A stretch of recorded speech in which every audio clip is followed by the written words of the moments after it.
अस्सलामुअलैकुम दोस्तों, मेरा नाम है उसामा और आप देख रहे हैं उसामा शकील टीवी। 2004 में नासा के एक केपलर टेलीस्कोप ने ज़मीन से 500 लाइट ईयर दूर सिग्नल कॉन्स्टेलेशन में मौजूद केपलर 186F नाम का एक ऐसा प्लैनेट ढूंढा था जिसमें ज़मीन की तरह ही सीजन चेंज हो रहे थे। ऐसा पहली बार हुआ था कि हम इंसानों ने ज़मीन के जैसा प्लैनेट ढूंढ लिया था। केपलर टेलीस्कोप की अचीवमेंट्स यहीं पर ख़त्म नहीं होती, क्योंकि इसने इस तरह का एक और प्लैनेट ढूंढ लिया है। 2009 में जब केपलर को नासा के डिस्कवरी प्रोग्राम में लॉन्च किया गया तो उसका मेन काम मिल्की वे गैलेक्सी में मौजूद ऐसे एक्सोप्लैनेट्स को ढूंढना था जो अपने स्टार्स के हैबिटेबल जोन में आते हों।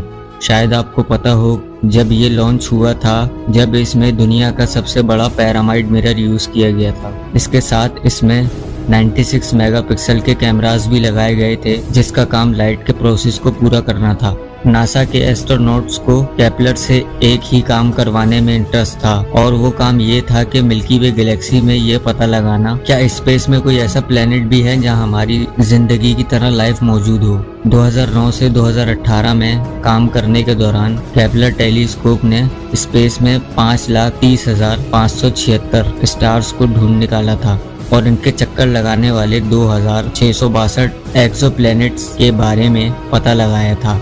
केपलर स्पेस टेलीस्कोप के लॉन्च से पहले स्पेस में एक्सोप्लैनेट की तरह कोई भी चीज़ हमने ना तो पहले कभी देखी थी और ना ही ढूंढी थी, इसलिए ये इंसानों के लिए बहुत बड़ी रिसर्च थी। अब आप ये जान के हैरान होंगे कि केपलर स्पेस टेलीस्कोप की मदद से ढूंढे गए ज़्यादातर एक्सोप्लैनेट्स का साइज हमारी ज़मीन से बड़ा था और वो अपने स्टार को बहुत करीब से ऑर्बिट कर रहे थे, जिसकी वजह से उनका रेवोल्यूशन कुछ ही दिनों में पूरा हो रहा था। इतना ही नहीं, इनमें से कुछ की दुनिया बहुत ज़्यादा अजीब थी और कुछ प्लैनेट्स पर टेम्परेचर इतना ज़्यादा था कि वो लोहे को भी पिघला दें, क्योंकि उनका पूरा हेमिस्फीयर मोल्टन रॉक से भरा हुआ था। इन सब एक्सोप्लैनेट्स में से एक एक्सोप्लैनेट ऐसा भी था जो साइज में जुपिटर के बराबर है, लेकिन वो एक नहीं 2 स्टार्स को ऑर्बिट कर रहा था। मतलब कि अगर हम उसकी सरफेस पर खड़े होते तो हमें आसमान में 2 सूरज नजर आते। इतना तो आपको पता ही होगा कि जितनी दूर से हमारी जमीन सूरज को ऑर्बिट करती है।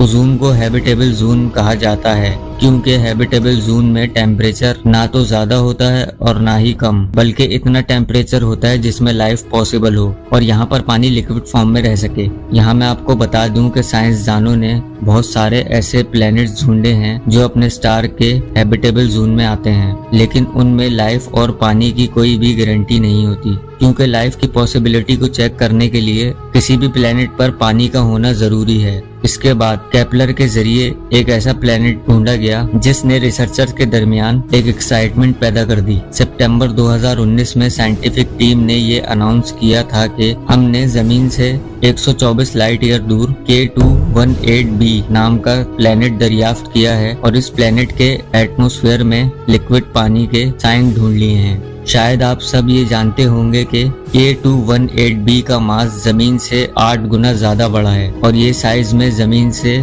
3 गुना बड़ा है। इस तरह किसी एक्सोप्लैनेट पर वाटर की डिस्कवरी किसी बड़ी कामयाबी से कम नहीं थी, क्योंकि इसकी मदद से एलियन लाइफ के बारे में पता लगाया जा सकता है। केपलर ने इस प्लैनेट को 2015 में ढूंढा था। इसके बाद इसकी कंपोजिशन को स्पिट्जर और हुबल टेलीस्कोप की मदद से हिट किया गया था। केपलर एक्सोप्लैनेट को सर्च करने के लिए ट्रांसैट मेथड का यूज किया गया था, जो किसी स्टार के चक्कर लगाते हुए प्लैनेट से जनरेट हुई डिम लाइट को हीट करके उस प्लैनेट के बारे में पता लगाता था। इसी मेथड का यूज करके सबसे पहले केपलर ने 2004 में हैबिटेबल प्लैनेट का पता लगाया था, जिसका नाम K186F था। इसको ढूंढने के बाद हमें पता चल गया है कि इस प्लैनेट पर जमीन की तरह सीजन और क्लाइमेट चेंज होता है और ये जमीन से 500 लाइट ईयर दूर है। इस रिसर्च के बाद जॉर्जिया यूनिवर्सिटी की एक रिसर्च से पता चलता है कि केपलर 186F का टेल भी जमीन की तरह स्टेबल है, जिसकी वजह से ये बात तो पक्की है कि शायद केपलर 186F पर भी सीजन चेंज होते हैं। इस सब में हैरान कर देने वाली बात यह है कि केपलर के जरिए सर्च किए गए प्लैनेट्स को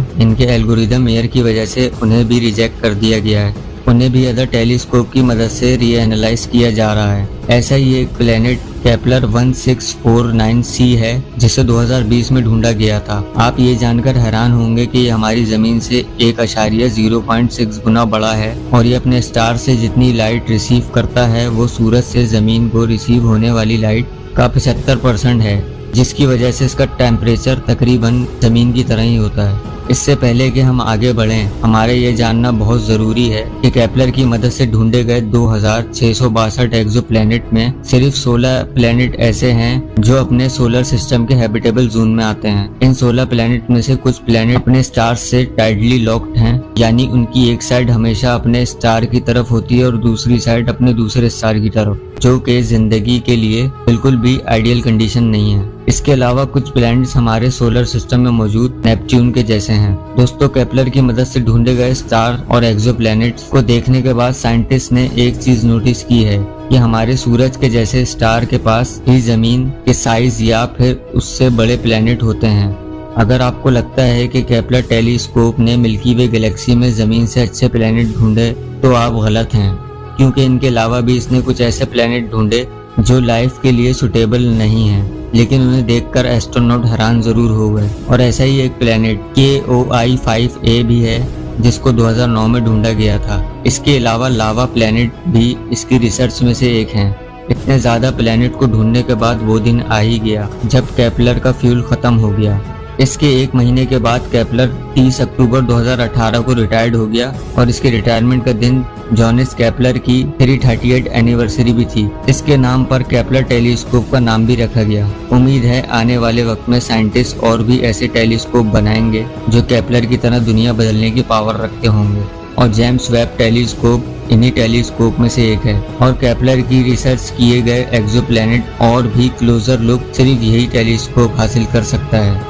उम्मीद करता हूँ आपको ये वीडियो पसंद आई होगी और बहुत कुछ नया जानने को मिला होगा। अगर वीडियो पसंद आई तो वीडियो को लाइक करें, शेयर करें और चैनल को सब्सक्राइब करें। मैं मिलूंगा आपसे इसी तरह की किसी नेक्स्ट वीडियो में। तब तक के लिए अल्लाह हाफिज।